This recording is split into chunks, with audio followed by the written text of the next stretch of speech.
आशिया चषकामध्ये भारतानं पाकिस्तानला धूळ सारली। सलग तिसऱ्यांदा भारताचा पाकिस्तानवर दणदणीत विजय। तिलक वर्माच्या शानदार 69 धावा तर कुलदीपच्या सर्वाधिक 4 विकेट्स।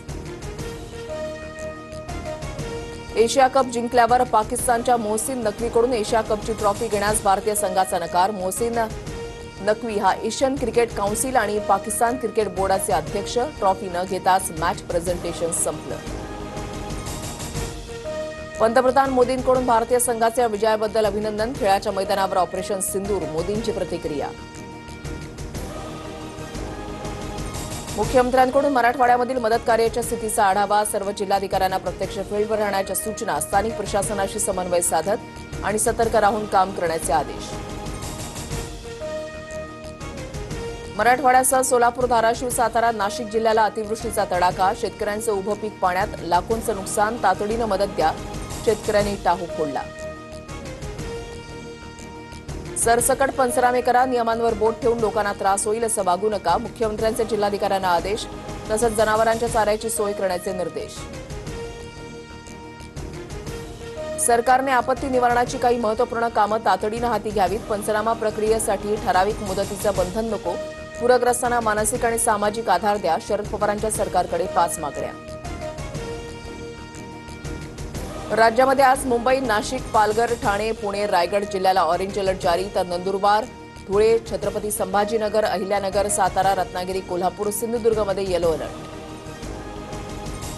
पालघर आणि छत्रपती संभाजीनगरमध्ये शाळांना आज सुट्टी। मुसळधार पावसानं छत्रपती संभाजीनगरमधील शेतीचं मोठं नुकसान। एमआयडीसीमधील कंपन्यांना सर्वाधिक फटका, तर पालघरमधील सर्व नदी नाले तुडुंब।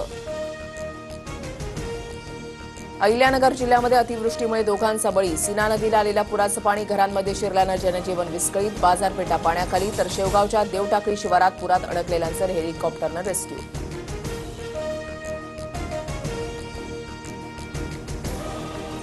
जळगावच्या एरंडोल तालुक्यामधल्या अंजनी नदीला पूर। एरंडोल शहराचा इतर गावांसोबतचा संपर्क तुटला। एरंडोल येवला हायवेवरील वाहतूक प्रशासनाकडून बंद करण्यात आली आहे।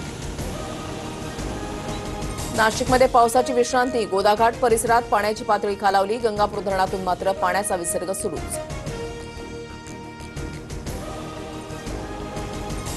छत्रपती संभाजीनगरच्या गंगापूर तालुक्यामध्ये ढगफुटी सदृश पाऊस। जायकवाडी धरणाचे 27 दरवाजांमधून 3 लाख क्युसेक पाण्याचा मोठा विसर्ग। पैठण शहरामधील अनेक सखोल भागामध्ये पाणी साचले। सोलापुरात पूरग्रस्तांना 10 किलो गहू तांदळासह तूर डाळही देणार। बुधवारपासून बाधिताच्या खात्यामध्ये 10,000 रुपये आणि विद्यार्थ्यांना मोफत पुस्तकं मिळणार। जिल्हाधिकारी कुमार आशीर्वाद यांची माहिती। अतिवृष्टीमुळे संकटात सापडलेल्या बळीराजाच्या मदतीसाठी देवस्थानांचा हातभार। साई संस्थांकडून मुख्यमंत्री सहायता निधीसाठी 1 कोटींची मदत, तर संत गजानन महाराज संस्थांकडून 1 कोटी 11 लाख रुपयांचा धनादेश। जामखेड तालुक्याच्या चौंडी गावाला पुराच्या पाण्याचा वेढा। आमदार रोहित पवारांकडून राम शिंदेच्या घराला भेट देत कुटुंबियांची विचारपूस।